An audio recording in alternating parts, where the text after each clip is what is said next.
2050 সালের মধ্যে মঙ্গল গ্রহে একটি শহর গড়ে উঠবে। এটি হবে মানবতার দ্বিতীয় বাড়ি, যা পৃথিবীর আশ্রয় থেকে অনেক দূরে অবস্থিত।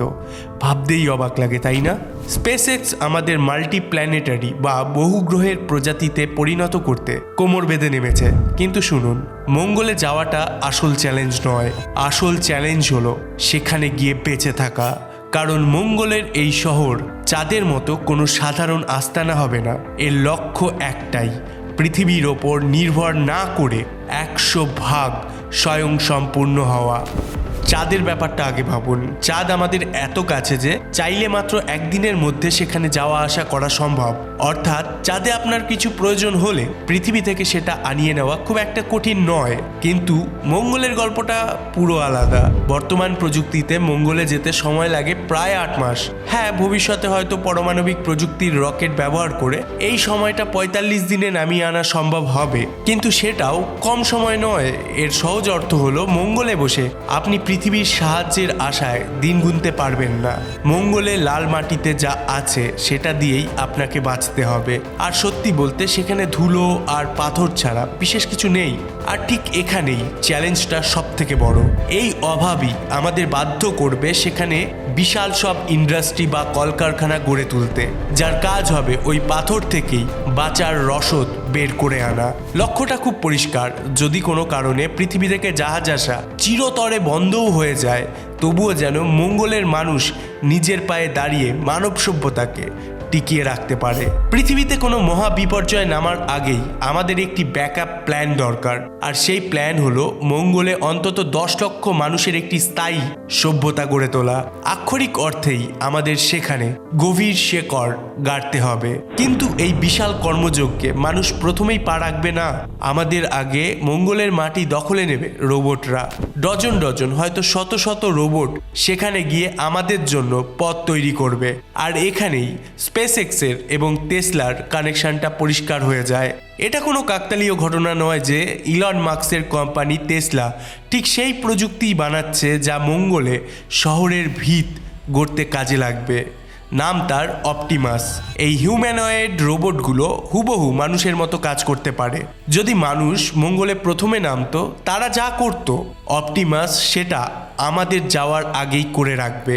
কারণ ইউরোপীয়রা যখন আমেরিকা আবিষ্কার করেছিল, সেখানকার পরিবেশ তাদের মেরে ফেলেনি।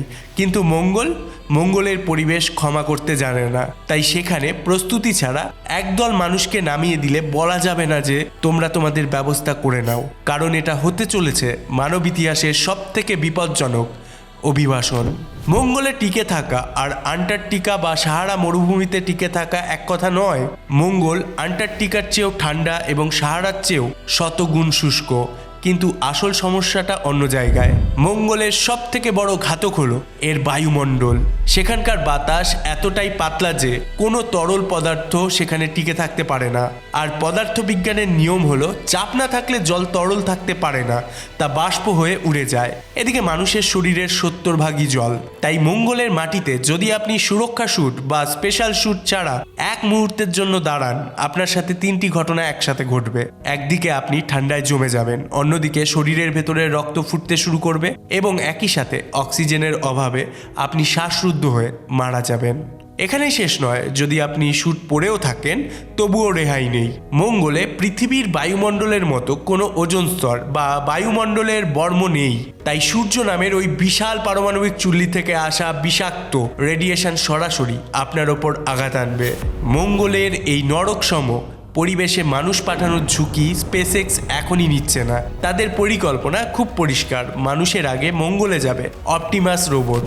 সব ঠিক থাকলে 2026 সালের মধ্যেই আমরা ওই ঐতিহাসিক দৃশ্য দেখতে পাবো।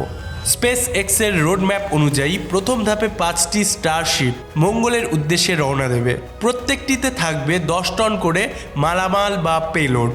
কিন্তু কেন একসাথে 5টি জাহাজ? কারণ একটাই, নিরাপদ অবতরণ। স্পেসএক্স ভালো করেই জানে মঙ্গলে নামা সহজ নয়। তাদের লক্ষ্য হলো 5টির মধ্যে অন্তত একটি জাহাজকেও যেন ক্র্যাশ না করিয়ে নিরাপদে নামানো যায়। আমরা স্পেসএক্সের কাজের ধরন জানি, তারা ট্রায়াল অ্যান্ড এরর বা ভুল থেকে শেখার পদ্ধতিতে বিশ্বাসী। শুরুতে হয়তো অনেক রকেট বিস্ফোরিত হবে, ধ্বংস হবে, কিন্তু একবার টেকনিকটা ধরে ফেলতে পারলে তাদের আর থামানো যাবে না। যদি একটি জাহাজও নিরাপদে রোবটগুলোকে নামিয়ে দিতে পারে, তবে শুরু হবে অপেক্ষার পালা। কারণ আসল খেলা শুরু হবে এর ঠিক 2 বছর পর। তখন পাঠানো হবে 20টি স্টারশিপের এক বিশাল বহর। এই জাহাজগুলোতে থাকবে 75 টন কার্গো, যার পুরোটাই খরচ করা হবে মানুষের জন্য নিরাপদ আশ্রয় এবং অবকাঠামো তৈরির কাজে। অর্থাৎ রোবটরা আগে গিয়ে রাস্তা তৈরি করবে যাতে মানুষ গিয়ে বিপদে না পড়ে। এখন প্রশ্ন হলো, মঙ্গলের ঠিক কোন জায়গায় আমরা আমাদের প্রথম আস্তানা গড়ব? স্পেসএক্স ম্যাপের ওপর আঙুল রেখেছে আর্কেডিয়া নামের একটি অঞ্চলে। এটি সৌরজগতের সবথেকে উঁচু আগ্নেয়গিরি অলিম্পাস মনস এর ঠিক উত্তর পূর্বে। কিন্তু কেন এই জায়গা? কারণ এটি বিষুবরেখার কাছে হওয়ায় এখানে প্রচুর রোদ পাওয়া যায় আর জায়গাটি বেশ সমতল। তবে আসল গুপ্তধন লুকিয়ে আছে মাটির নিচে। এই অঞ্চলের নিচে প্রচুর পরিমাণে রয়েছে বরফ। অপটিমাস রোবটরা মঙ্গলে নেমেই দুটি বিশাল মিশনে হাত দেবে। প্রথমটি হলো মাটির নিচের এই বরফ বের করে সেটিকে গলিয়ে খাবার পানিয়ে রূপান্তরিত করা। কারণ পৃথিবী থেকে 8 মাসের জন্য জল বয়ে নিয়ে যাওয়া প্রায় অসম্ভব। মজার ব্যাপার হলো, এই জল শুধু তৃষ্ণাই মেটাবে না, এটি আমাদের বাঁচিয়েও রাখবে। জলকে ভেঙে আমরা পাবো অক্সিজেন, যা শ্বাস নিতে কাজে লাগবে, আর পাবো হাইড্রোজেন, যা রকেটের জ্বালানি তৈরিতে মূল উপাদান। আর এখানেই আসে রোবটদের দ্বিতীয় কাজ, জ্বালানি তৈরি করা। মঙ্গলে যাওয়া কঠিন, কিন্তু সেখান থেকে ফিরে আসা আরও কঠিন। মঙ্গল থেকে ফিরে আসার জ্বালানি পৃথিবী থেকে নিয়ে যাওয়া অসম্ভব। তাই স্পেসএক্স তাদের স্টারশিপের জন্য বেছে নিয়েছে মিথেন গ্যাস। মিথেন তৈরি করতে লাগে হাইড্রোজেন, যা আমরা জল থেকে পাবো, আর কার্বন। মঙ্গলের বাতাসে কার্বন ডাই অক্সাইডের কোনো অভাব নেই, তাই কার্বন ক্যাপচার প্রযুক্তির মাধ্যমে বাতাস থেকেই কার্বন ছেঁকে নেওয়া হবে।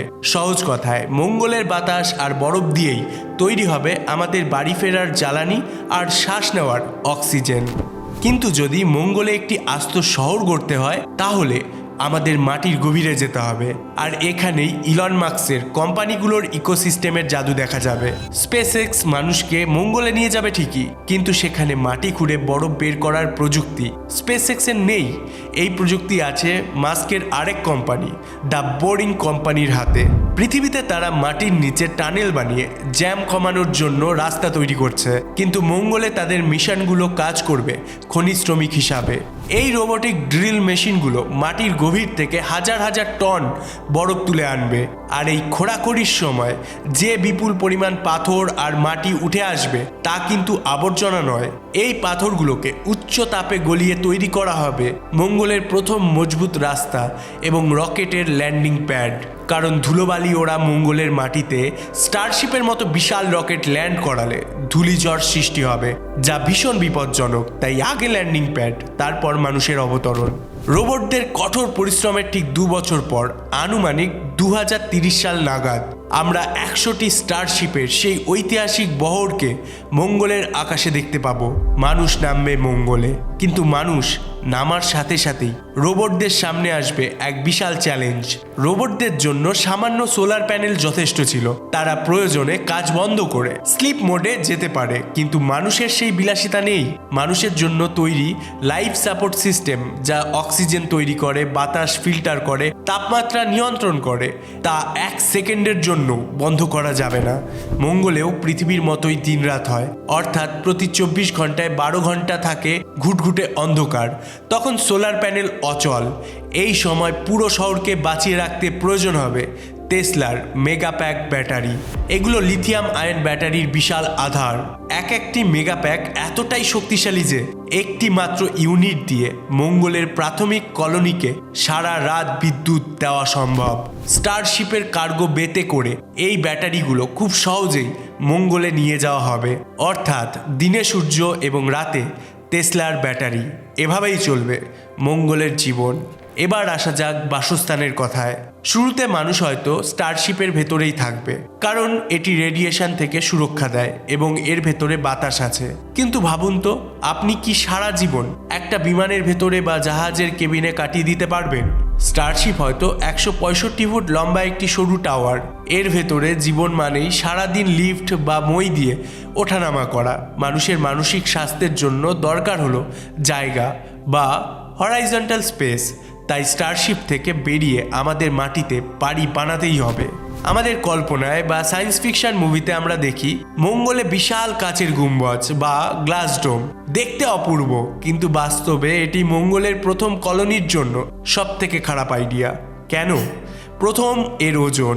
সিঙ্গাপুর এয়ারপোর্টের বিখ্যাত জুয়েল গুম্বজটির কথাই ধরুন, শুধু এর কাজ আর কাঠামোর ওজন 3500 টন। এটি মঙ্গলে নিতে হলে অন্তত 350টি স্টারশিপ লাগবে। দ্বিতীয়, এর চাপ। মঙ্গলের বাইরের চাপ প্রায় শূন্য, আর গুম্বজের ভেতরে থাকবে পৃথিবীর মতো বাতাসের চাপ। ফলে গুম্বজটি সবসময় ভেতর থেকে বাইরের দিকে বিস্ফোরিত হতে চাইবে। এত বড় কাচের কাঠামোকে বিস্ফোরণ থেকে টিকিয়ে রাখা ইঞ্জিনিয়ারিংয়ের এক দুঃস্বপ্ন। তাহলে সমাধান কি? নাসার ল্যাঞ্জলি রিসার্চ সেন্টার একটি চমৎকার সমাধান দিয়েছে, মার্শিয়ান আইস ডোম। আমরা কাচের বদলে ব্যবহার করব মঙ্গলের বরফ। ডিজাইনটা খুব স্মার্ট। প্রথমে একটি ফোলানো যায় এমন রাবারের টিউব বা ইনফ্লেক্টিবল মডিউল মঙ্গলে পাঠানো হবে। এটি অনেকটা বেলুনের মতো ফুলে গিয়ে ঘরের আকার নেবে। এরপর রোবটরা এর উপরের খোলের মধ্যে জল ভরে দেবে। মঙ্গলের প্রচুর ঠান্ডায় সেই জল জমে গিয়ে তৈরি করবে একটি পুরো বরফের ছাদ।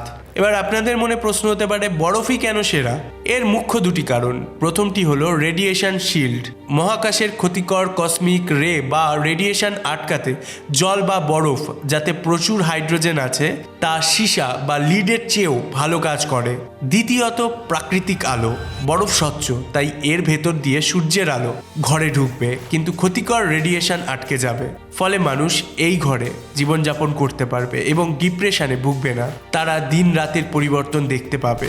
বসবাসের জন্য বরফের ঘর দারুণ, কিন্তু ল্যাবরেটরি, গ্যারেজ বা ভারী কারখানার জন্য আমাদের দরকার কংক্রিটের মতো শক্ত দেওয়াল। পৃথিবীতে আমরা সিমেন্ট বা বালি দিয়ে কংক্রিট বানাই। মঙ্গলে বালি আছে প্রচুর, কিন্তু সিমেন্ট বা আঠা নেই।